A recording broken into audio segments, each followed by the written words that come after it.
Okay, we are going to review finding the tangent of an angle. So let's read through this quickly.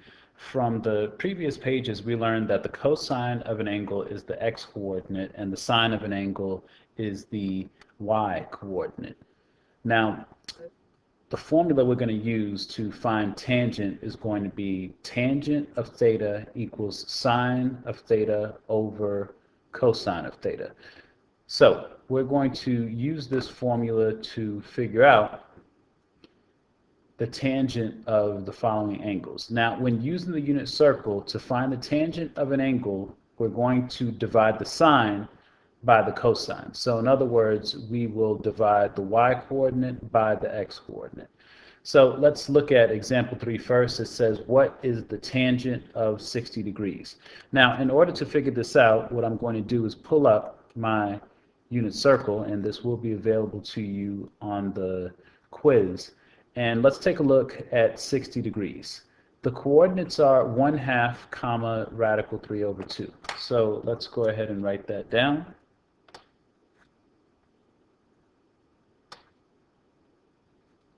1/2 comma radical 3 over 2. Now we just said the first number, the x-coordinate, is going to represent the cosine. The y-coordinate is going to represent the sine. So in order to find the tangent of 60 degrees, what we have to do is take the sine of 60 and divide it by the cosine of 60 degrees. So let's go ahead and plug in. We said the sine is radical 3 over 2. The cosine is 1/2. Now, if you're dividing by a fraction, it's equivalent to multiplying by the reciprocal, so we're going to do this.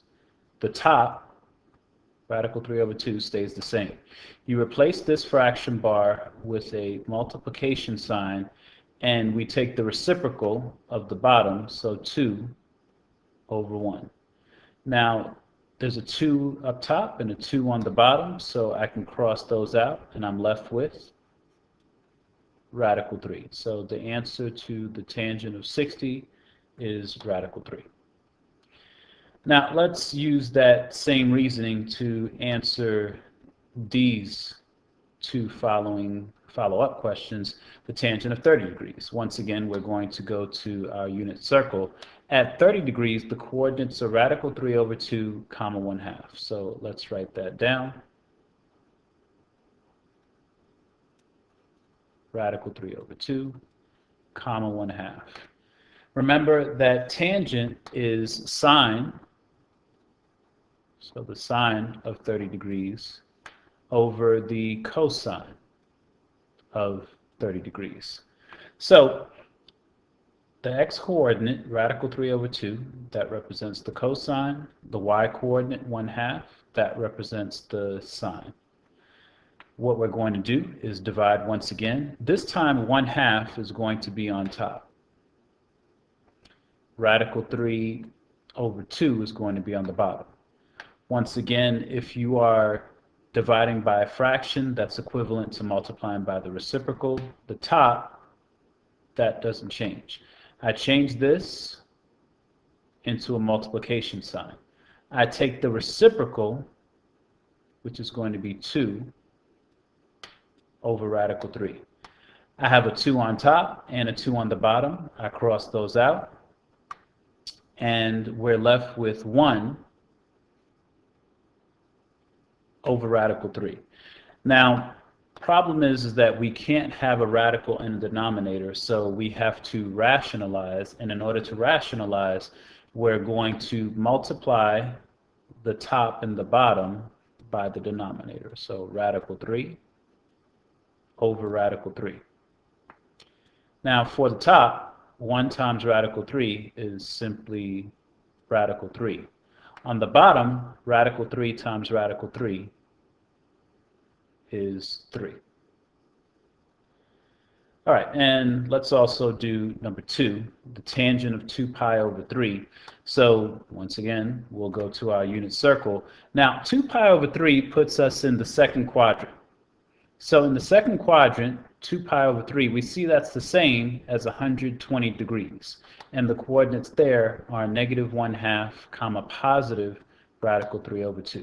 So negative 1/2, comma, positive radical 3 over 2.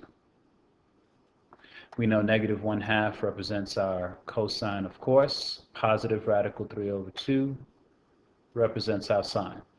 So the tangent of 2 pi over 3 is the same as the tangent of 120 degrees. We know that to find tangent, we have to do sine